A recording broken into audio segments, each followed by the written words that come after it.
Amerika-Xitoy savdo urushidan Xitoyning kelgisiga nazar. Avtori Asiya Uyg'ur. Davomi. Ikkinchi dunyo urushi amdila oxirlashib, dunyo texi bu urushlarning qo'rqinchisidan qutulib ketolmagan bir paytda, dunyoning yana bir burjikida yadro qurollar urushining qo'rqinchli ko'langisi dunyoga soy tashlashga boshladi.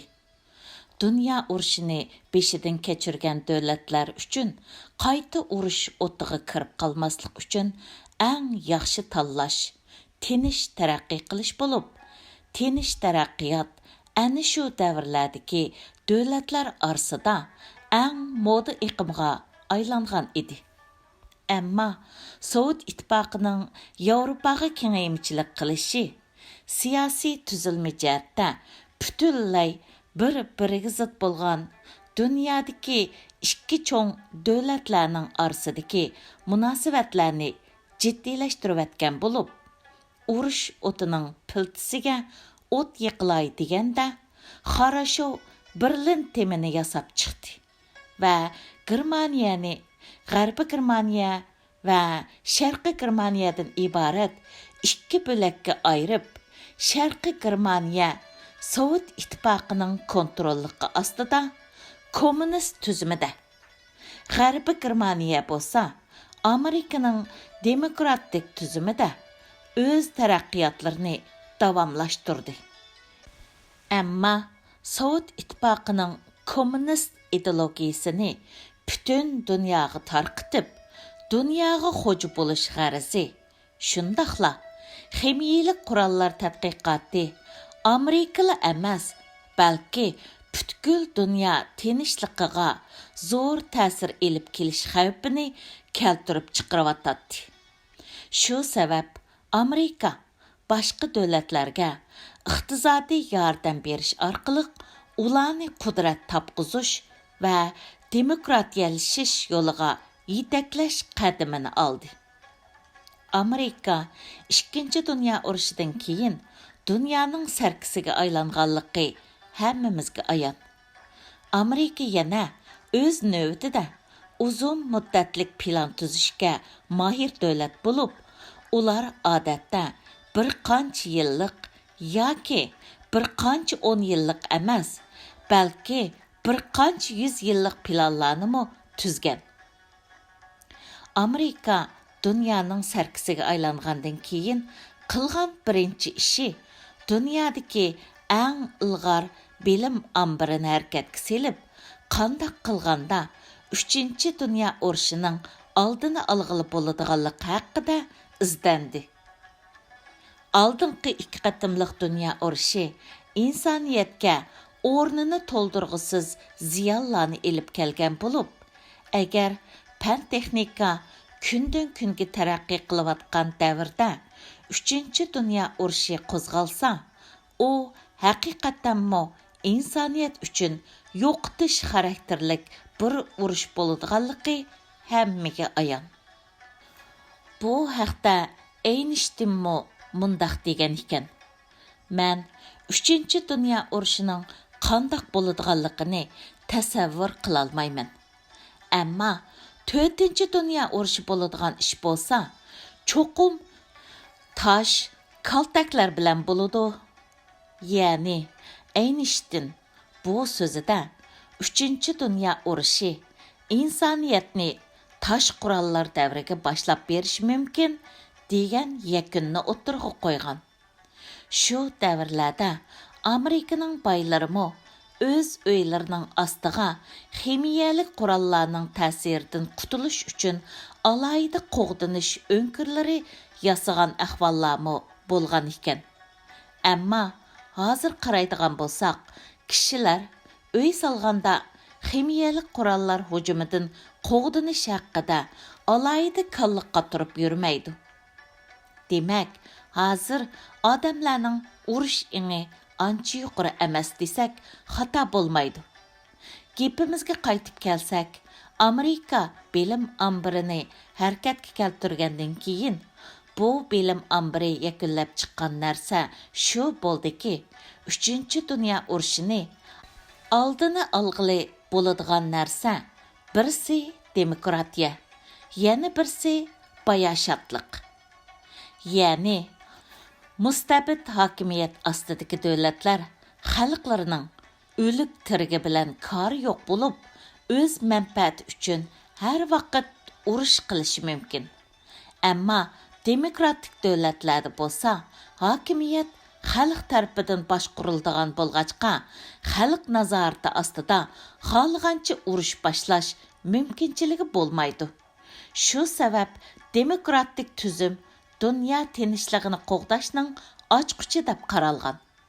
Buningdan boshqa xalqni bayashat turmushga erishtirganda, bayashatlik ichida yashagan xalq albatta urush bo'lishni xohlamaydi. Chunki qayerda nomrodlik bo'lsa, shu yerda norozilik, tinchsizlik yuz berdiganligi bir reallik.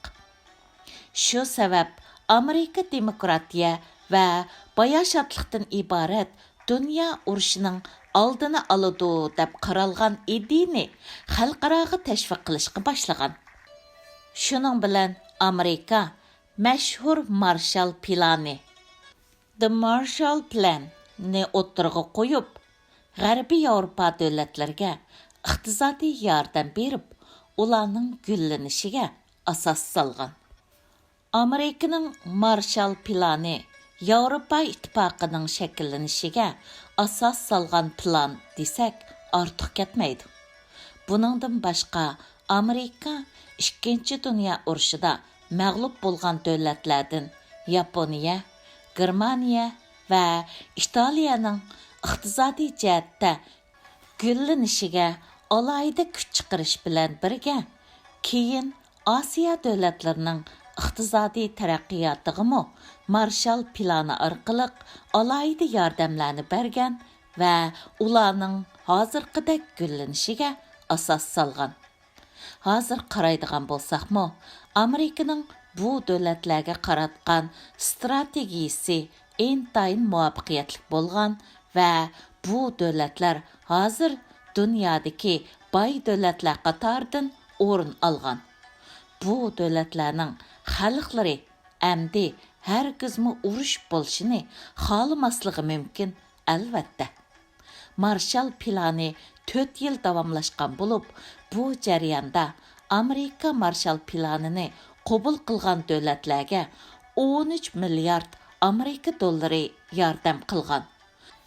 Marshall plani oxirlashish bosqichiga kelganda bo'lsa, bu planga qatnashgan zo'r ko'p sondagi davlatlarning iqtisodiy gullanib, xalqlari bayashat turmushga erishgan.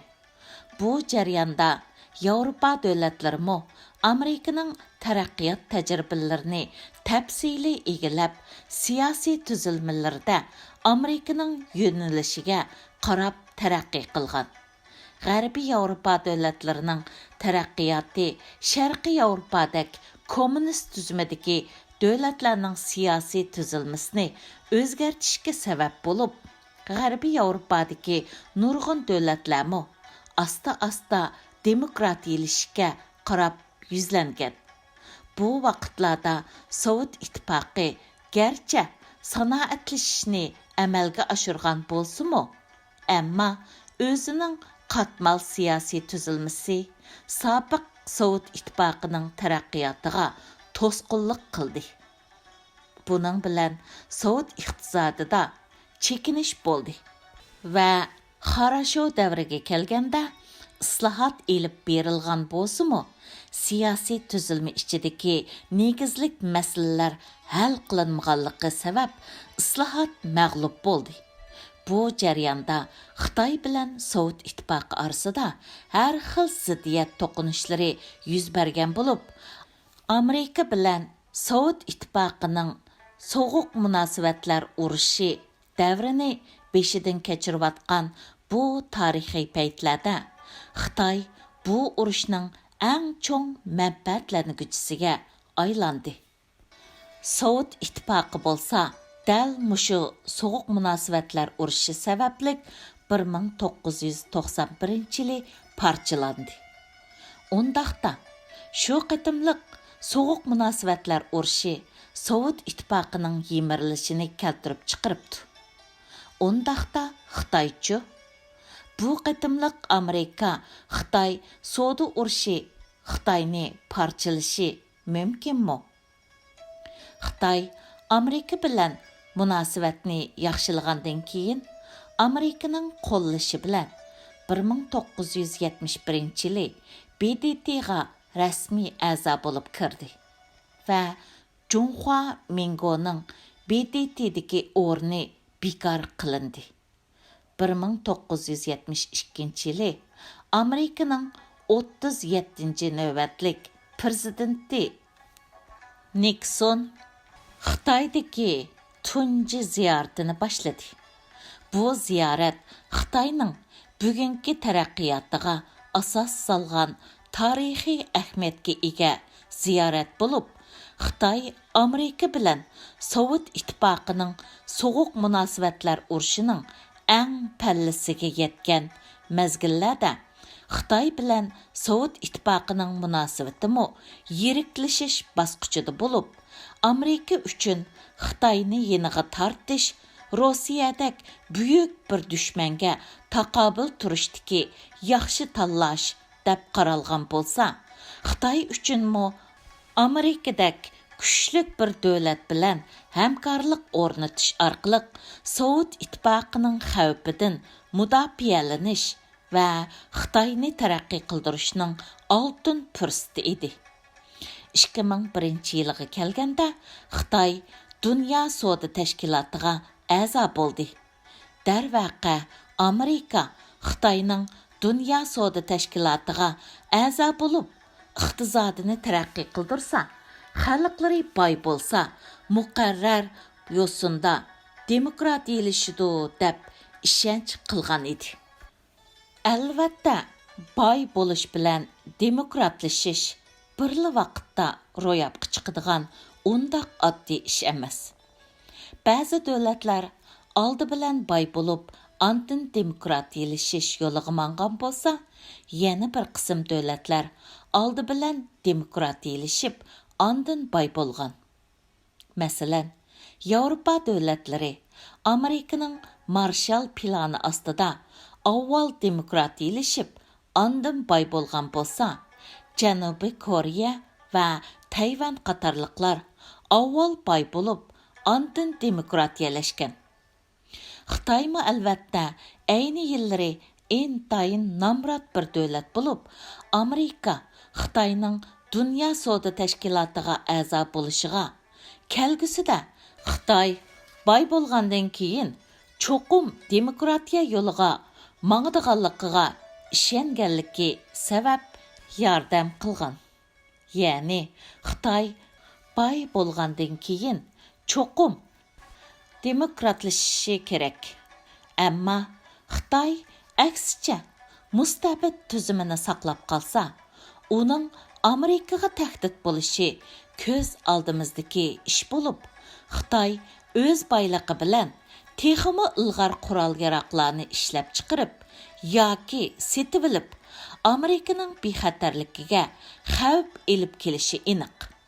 Darvaqa Xitoy Dunyo savdo tashkilotiga a'zo bo'lgandan tortib, bugungacha iqtisodida misli ko'rilmagan yuksalish barliq kelgan bo'lsa-mu, ammo siyosiy tuzilmasida kishini cho'chitkidak darajada mustabidlikka qarab taraqqiy qildi.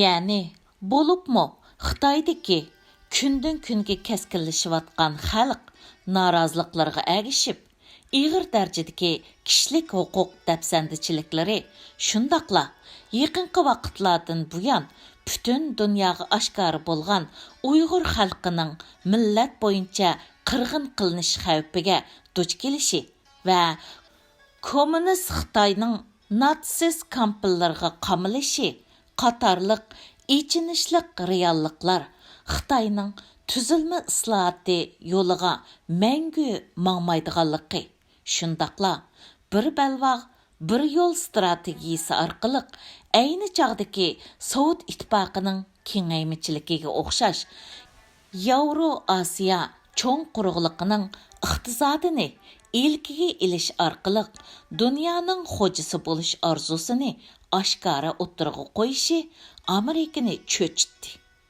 Darvaqa, Avstraliya, Kanada, Amerika va Yevropa ellariga Xitoy jasusluq harakatlarining keng ko'lamda tarqalishi va buningga aloqador dilolarning pash bo'lishiga ergishib, Amerika qatorliq g'arb ellari o'z bexatarligiga jiddiy tadbir olmasa, Xitoyning yovuz niyatining amalga oshishiga yeshil chiroq yoqib berib, oqibatda g'arb qimmat qarashlarini Xitoy kommunist ideyasining dapsanda qilishiga tashlab qo'yish girdoviga berib yetadiganligini cho'nqur to'nib yetdi. Shu sabab bu qitim Amerikaning savdo urushi qo'zg'ishi oddiy ma'nodagi iqtisodiy manfaat urushi bo'lmasdan, balki Xitoyning tuzilma islohoti qadamini besish uchun bo'lib, dal mushu sabablik Amerika oldi bilan Xitoyning 2025 planini to'xtatishni savdo urushidagi suhbatning sharti qildi. Chunki 2025 plani Xitoyning 19-qurultayda o'ttirg'a qo'ygan alayda plani bo'lib, Xitoy 2025-yilga kelganda dunyo fan texnik sohasiga boshlamchi bo'ladigan plan edi. Darvaqa, Amerika Xitoyning bu planini to'xtatish orqali uning dunyo fan texnik sohasidagi taraqqiyotini to'sishni qaror qildi. Buningdan boshqa yana Amerika Xitoyning oldi bilan iqtisodiy tuzilmasini o'zgartirishga qistab, Xitoy hukumatining dunyo savdo bozorlariga qilgan buzg'unchiliklarni to'xtatish orqali Xitoyni butunlay bozor egiligi yo'liga boshlab kelishni maqsad qildi. Shu sabab Amerika Xitoydan yana import bejini tovanlatishni talab qildi. Gerçi dastlabda Amerikaning bu talabi Xitoy ichida zo'r qarshiliklarni maydonga keltirgan va bu haqda Xitoy hukumatining qarshi inkosi alayda kuchli bo'lsa-mu, hozir qaraydigan bo'lsak, bir qancha oylar avval Xitoyda qattiq tashviq qilingan 2025 plani haqida hozir ancha ko'p xabar uchurlarni anglamaydigan bo'ldik. Biz endi Amerika-Xitoy savdo urushi harpisidagi Amerikaning Xitoydan nimalarni talab qilganligini qaytib birinchi, Amerika-Xitoy orasidagi savdo farqini kamaytirish. Ikkinchi, Amerikaning mahsulotlari ko'plab import qilinish. Uchinchi, 2025 planini to'xtatish va davlatning yuqori fan texnik sohasiga beradigan yordamini to'xtatish. To'rtinchi, aqliy mulk huquqini qo'g'dash va chet el korxonalari texnikalarini o'tinib berishga majburlamaslik. Beshinchi, Xitoyning bozorlarini umumyuzlik echib o'tish va chet el korxonalariga qo'yilgan cheklamalarni bekor qilish.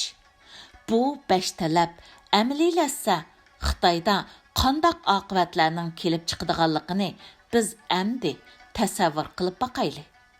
Mayli Amerikaning bu talablari reallikqa aylansin yoki aylanmasin, navbatda Xitoyning Amerikaga tahdid hisoblanganligi bir haqiqat. Amerika Xitoy orasidagi savdo urushimi bugünkidek Xitoyning Amerikaga eksport qiladigan barliq mollariga boj qo'shib olganidek, nurg'un kishilar yuz berishga ancha ishonch qilolmagan bu ishlar ko'z oldimizda yuz beryotidi. Mana bugun Trump yana Amerikaning Xitoyga bo'lgan maydonini ochiq ifodalaydigan vaqt keldi. Bizning kozirlarimiz texi tugigini yo'q degandek so'zlarni qilgan bo'lib, Trumpning Fox televiziyasining ziyoratini qabul qilganda degan bu sözləri xalqaro medialarda күчлік ғұл-ғұл қозғаш білән бірге, әсліде Amerikaға söhbətləşiş üçün barmaqçı bolğan Xitay əməldari Liu He'nin Amerika səfəri əməldən qaldırılğan. Demək, Trumpның qattiq pozitsiyasi astıda Liu He'nin Amerikaga berib söhbətləşişidən yaxşı nəticə çıxışqa Xitay hökuməti işənç qılalmıgan idi.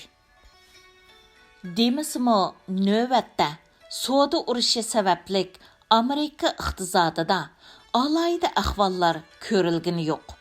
Buning aksicha iqtisodida yükselish ko'rilib, Trumpning bu soda urushini xotirjam qilishiga foydali sharoitlarni hozirlayotdi. 21 sentabrdagi bir yig'ilishda Trump xalqqa so'z qilib, Xitoy o'tgan yili bizning davlatimizdan 500 milliard dollarni elib ketdi. Jungoni qayta qurib chiqqani Amerika. Biz endi bu ahvolni o'zgartiryapmiz. Agar Xitoy qarshilik ko'rsatadigan bo'lsa, bizning Xitoyga taqobil tura oladigan ko'zirimiz intayin ko'p degan. Ondaqda Amerika Xitoyning barliq mahsulotlarga bajni o'stirib bo'lgandan keyin yana qaysi ko'zirni ishiltishi mumkin?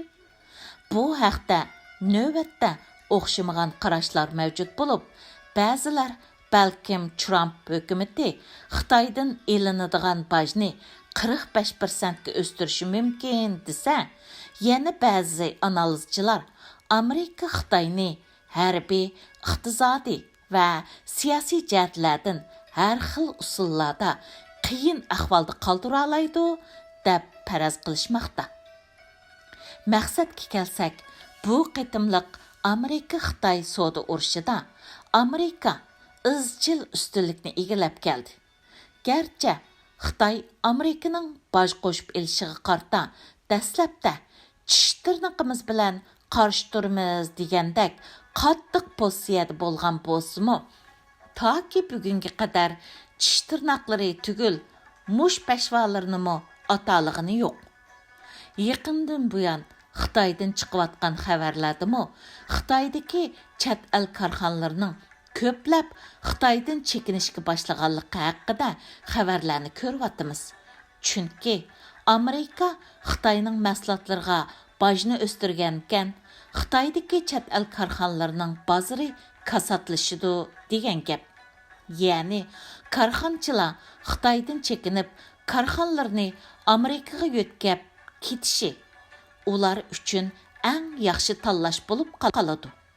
Ondaqda Xitoyda zo'r turkumdagi chet el korxonalarining chekinishi sabablik ishsizlar maydonga keladi. Ishsizlikning ko'payishi va eksport mahsulotlarining bozorining kasatlashishi Xitoy iqtisodiga yo'qotish xarakterlik ig'ir oqibatlarni elib keladiganligi va bu ahvollarning bak uzundan keyin emas, balki bir qancha oy ichida yoki 1-2 yil ichida yuz beradiganligiga doir analizlar Xitoy ichi va sirtida keng ko'lamda tarqalmoqda. Darvaqa Xitoy iqtisodida ig'ir talafot yuz bersa, Xitoy jamiyatida muqimsizlik ahvollari yuz berishi, shundaqla keng ko'lamlik xalq qarshilik harakatlari maydonga kelishi mumkin. Bu albatta Xitoy kommunist hokimiyatiga ajallik zarba bo'ladigan eng kuchli qurolga aylanadi. Ya'ni Xitoyning zavalligi Amerika Xitoy savdo urushi sabablik yuz berish mumkinchiligi borligi yanala odamni cheksiz umidlantirdi.